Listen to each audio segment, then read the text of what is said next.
अस्सलाम वालेकुम नाज़रीन, मिल्ली वॉइस के न्यूज़ बुलेटिन आलमी शब रोज़ में अब्दुल वहाब आपका इस्तकबाल करता है।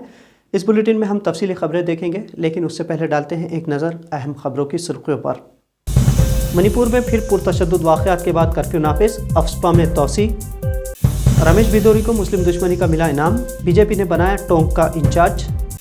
मोदी के दौरे हुकूमत में बेरोजगारी है उरूज पर, राहुल गांधी ने कहा इंजीनियर्स कर रहे हैं खुली का काम। पीएफआई को बदनाम करने की कोशिश हुई नाकाम, फौजी समेत 2 गिरफ्तार। और तालिबान तर्जुमान की अक़वाम मुत्तहिदा पर तनकीद, कहा अफगानिस्तान की मजमूई पेशरफ्त को किया गया नज़रअंदाज।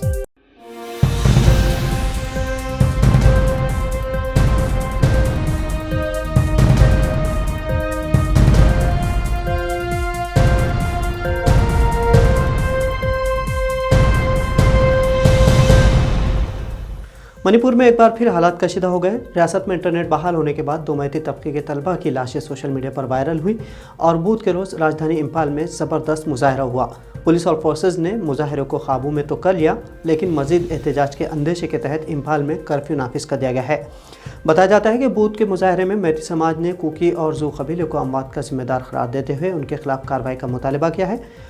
पुलिस और इंतज़ामिया ने हालात पर काबू पाने के बाद कर्फ्यू नाफिज कर दिया है और अमन अमान बरकरार रखने की अपील की है। दूसरी तरफ मरकज़ ने मुदाखलत करके अफवाज के खुसूसी इख्तियारात वाले कानून यानी एफ्स्पा के मणिपुर में नफाज में मज़ीद 6 माह की तोसी कर दी है। इसके तहत रियासत के 19 थाना इलाकों को छोड़कर पूरी रियासत को डिस्टर्ब इलाका करार दिया गया है। वाज़ेह है कि मणिपुर में एफ्स्पा 2004 से नाफिज है, लेकिन साल 2022 में कुछ अजला से ही हटा लिया गया था, लेकिन बीजेपी अमन कायम नहीं कर पाई, जिसके नतीजे में यहाँ फिर से एफ्स्पा कानून को लागू कर दिया गया है। कांग्रेस ने मुल्क के बुनियादी मुद्दों को लेकर अपनी मुहिम फिर से तेज़ कर दी है। कांग्रेस के साबिक सदर राहुल गांधी ने मोदी हुकूमत की पॉलिसियों पर सख्त नुक्ताचीनी की है और कहा है कि बेरोज़गारी अपने उरूज पर पहुँच गई है। वज़ीर आज़म नरेंद्र मोदी ने नौजवानों को रोज़गार फराहम करने का जो वादा किया था वो पूरा नहीं किया है। राहुल गांधी ने कहा कि इंजीनियर्स की डिग्री खुली का काम, नौजवान ऐसी बेरोज़गारी का शिकार हैं। रेलवे से न तनख्वाह है, न पेंशन, न हेल्थ इंश्योरेंस है और न ही सरकारी सहूलियात, लेकिन राहुल ने उम्मीद जाहिर की है कि वक्त जल्द ही बदलेगा। मुस्लिम मुखालिफ रुझानात के लिए मशहूर बीजेपी ने अपनी रिवायत पर अमल करते हुए एमपी रमेश भिदोरी को राजस्थान में होने वाले असम्बली इंतखाबात के लिए अहम जिम्मेदारी सौंपी है। ये वही रमेश भिदोरी है जिन्होंने पार्लियामेंट में मुस्लिम रुकन पार्लियामेंट कुंवर दानिश अली को मुस्लिम होने की बुनियाद पर नाज़िबा ज़बान इस्तेमाल करते हुए आतंक फैलाया था। इस शर्मनाक हरकत की दुनिया भर में हालांकि मजम्मत की गई, लेकिन ऐसा लगता है जैसे बीजेपी की सेहत पर इसका कोई असर नहीं हुआ है और इसीलिए बीजेपी ने भिदोरी को टोंक सीट का इंचार्ज बनाकर गुज्जर अक्सरियती सीट पर बीजेपी उम्मीदवार को कामयाब बनाने का टास्क सौंपा है। बीजेपी के जरिए अहम जिम्मेदारी मिलते ही रमेश भिदोरी फौरन सरगर्म भी हो गए। भिदोरी बुध के रोज़ जयपुर में रियासती बीजेपी दफ्तर में मीटिंग करते भी नजर आए। भिदोरी की तस्वीरें वायरल होने के बाद कांग्रेस सीनियर लीडर कपिल सिब्बल ने इस पर तबसरा करते हुए कहा कि भगवा पार्टी नफरत का इनाम देती है। मुल्क में इन दिनों मुसलमानों और मिली तंजीमों को निशाना बनाने का फैशन चल पड़ा है। हुजूम की शक्ल में नौजवानों की पिटाई मामूल बनता जा रहा है। आम इंतहा पसंदों के अलावा अब वर्दी पोश भी नित नए हरबे इस्तेमाल करते हुए या तो ट्रेन में मासूमों की जान लेकर दहशत फैला रहे या मुस्लिम तबके को बदनाम करने की कोशिशें की जा रही है। ऐसा ही एक हरबा केरला में उस वक्त नाकाम हो गया जब शाहीन कुमार नामी फौजी ने दावा किया कि उसके घर के करीब जंगल में 6 लोगों के एक गिरोह ने उस पर हमला किया है। फौजी ने दावा किया था कि 6 लोगों ने उसके हाथ टेप से बांधे और उसकी पीठ पर हरे रंग से PFI लिखा।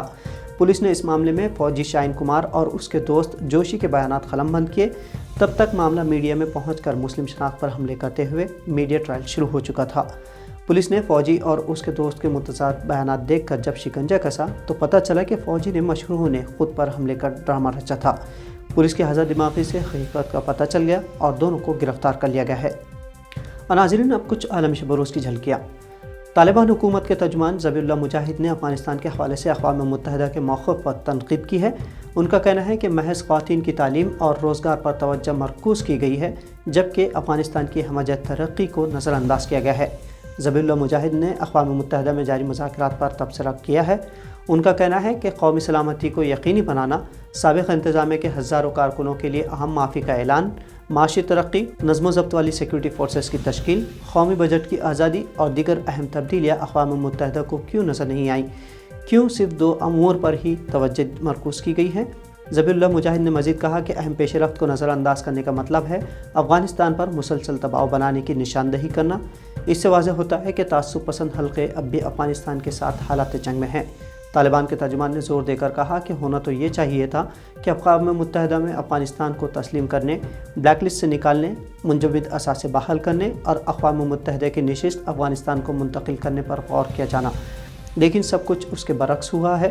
طالبان ترجمان کا کہنا ہے کہ عالمی طاقتوں کے دباؤ کے باوجود افغانستان کی عوام اپنی حکومت کو تسلیم کرتی ہے اور اپنے رہنماؤں پر اعتماد کرتی ہے۔ سعودی عرب کا ایک وفد فلسطین پہنچ گیا ہے۔ 1993 کے تاریخی اوسلو معاہدے کے بعد سعودی عرب کے کسی وفد کا مغربی کنارے کا یہ پہلا دورہ ہے۔ سعودی سفیر نائف السدیری نے فلسطین پہنچنے کے بعد اعلان کیا کہ سعودی عرب ریاست فلسطین کے قیام کے لیے کوشاں ہے، جس کا دارالحکومت مشرقی یروشلم ہوگا۔ مڈل ایسٹ آئی کی رپورٹ کے مطابق فلسطین پہنچنے کے بعد السدیری نے فلسطین کے وزیر خارجہ ریاض المالکی اور فلسطینی اتھارٹی کے صدر محمود عباس سے بھی ملاقاتیں کی۔ سعودی عرب اور اسرائیل کے درمیان تعلقات کے استواری کے امکانات کے بیچ محمود عباس نے اس کے بدلے میں مملکت سعودی عرب کے سامنے کئی مطالبات بھی پیش کیے ہیں۔ ان مطالبات میں مغربی کنارے کے خطے کی حیثیت بدلنے کا مطالبہ بھی شامل ہے۔ آپ کو بتا دیں کہ شہزادہ محمد بن سلمان نے فاکس نیوز کو دیے گئے ایک تفصیلی انٹرویو میں اسرائیل کے ساتھ معمول کے تعلقات قائم کرنے کے تعلق سے تفصیلی گفتگو کی ہے۔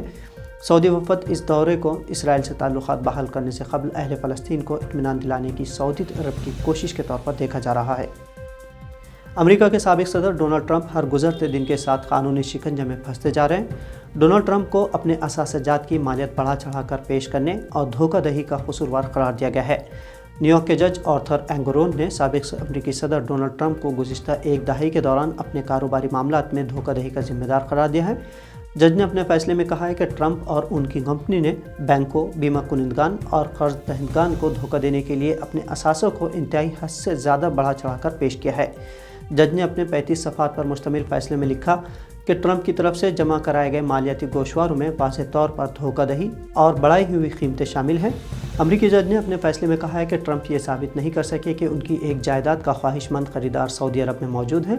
جج اینگرون کے فیصلے کے بعد اس کیس پر سماعت کا راستہ کھل گیا ہے۔